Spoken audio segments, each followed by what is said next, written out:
Hey, what's up, guys? Zero One here, and today I'm going to be speaking to you about the novel Code of Conduct by Brad Thor. And Code of Conduct is basically dealing with a counter-terrorist group who's trying to stop an outbreak from happening throughout the entire world. And the lead is Scott Harbath. And Scott Harbath has a team that does things off the books, you can say. They try to get to the enemy before the enemy tries to get to the United States or anybody else.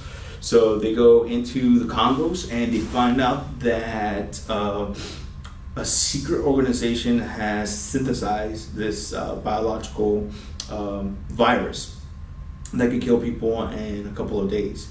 And once he finds that out, he tries to track where it came from and who's the one who created this. And one thing that Brad Thor does as an author is that he tries to base his stories on real life events. And what happened was that I think a couple of years ago, Brad Thor was reading an article about the Georgias. Well, actually, no, he was reading a leak article that happened in the Austrian Alps by a society or a secret society that they were trying to bring down the United States, because for them, the U.S. was an obstacle to them. So it sounds kind of weird. It sounds kind of like a comic book, or if not, like a James Bond type of film. But yeah, so once he read that, it connected him to the Georgia's Stonehenge, which Georgia's World Guide or something like that is basically a monument that has been placed up in the state of Georgia, and it is written in different languages, different different commandments that would be given to the population about how to live for the future. And one of the commandments is basically, or one of the rules is, the population of the human race has to be 500 million or below. There has to be a one world language, has to be a one world government, one world court system, that they have to live in unison with nature, stuff like that. So that basically connected Brad Thor with these secret society leak articles, because they have like the same type of idea or plan to bring down the population of the human race and to bring balance to Mother Nature, stuff like that. So he started working on Code of Conduct, and Code of Conduct is dealing with the first, for starters, it's a pretty cool book.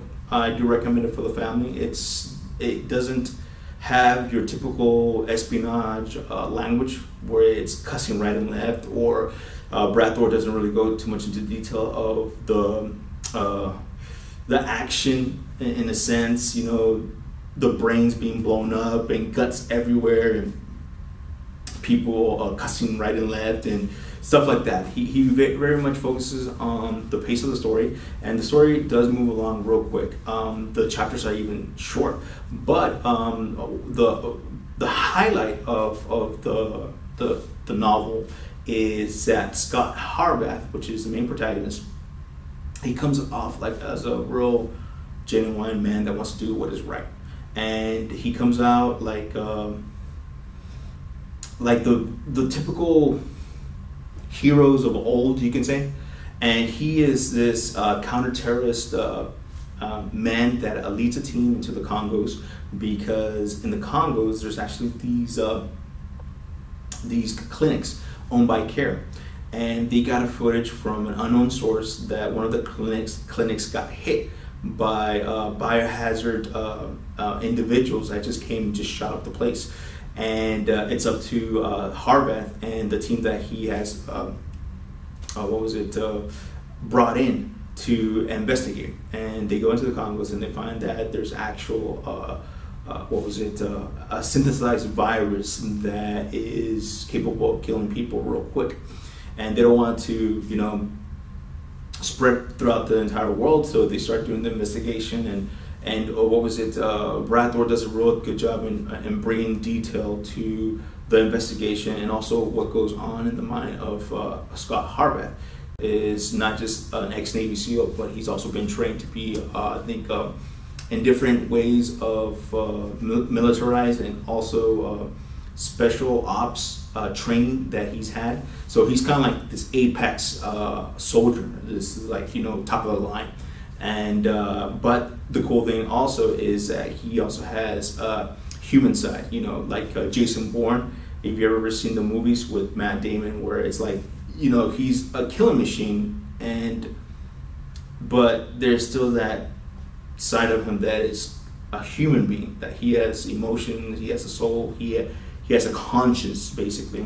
And that's who Scott Harveth is. He has a conscience, and a lot of things that motivate him is he has so many things going on in his life, and yet he's coming with this pressure of, he's trying to stop this outbreak from happening. And you fall in love with his family. You fall in love with the woman that he's in love with, and the woman that I think he wants to, you can say, take it to the next step and getting married.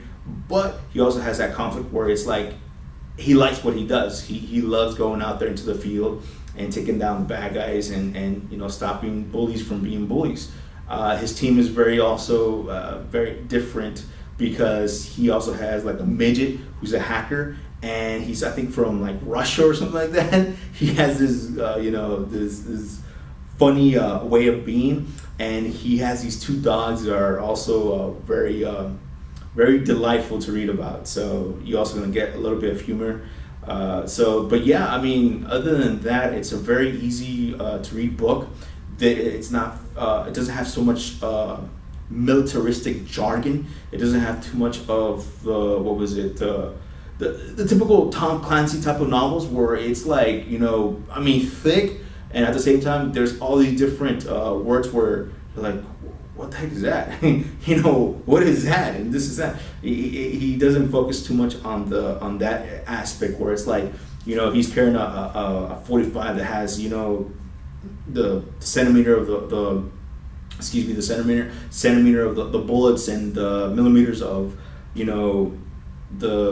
how the trigger is and stuff like that. He doesn't focus so much on that. He just says, oh, he has this type of weapon. That's it. He just really just focusing to what's going on, what's happening. Let's get to the next chapter. Basically, he's that type of author.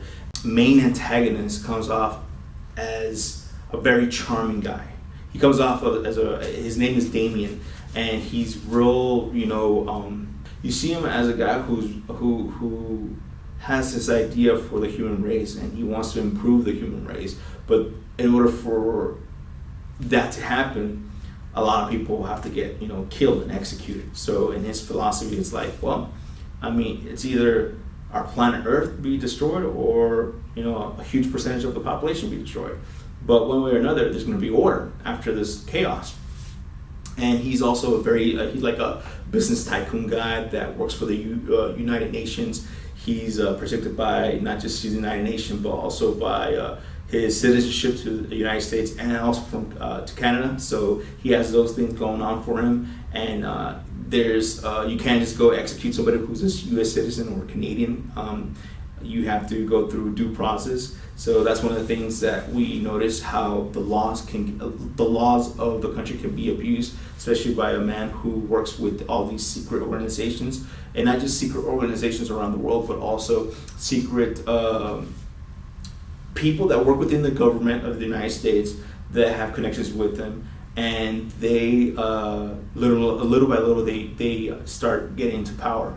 I think the only cons that I can come up with is just there's certain areas of the novel where Brad Thor goes into like a metaphor or a simile type of thing, where he's trying to get this idea across, and he thinks that the audience might not understand it. So he goes into these small little paragraphs right after he finished describing what's happening, and he wants the reader to understand real clearly what's going on and what it all means. So that kind of threw me off, because I knew what was going on, but he still went to like these small little sentences where it's like, oh, it's kind of like this, or it's like, instead of saying the cuss word, the F bomb, he says you put F with another word, and that's the word that he said.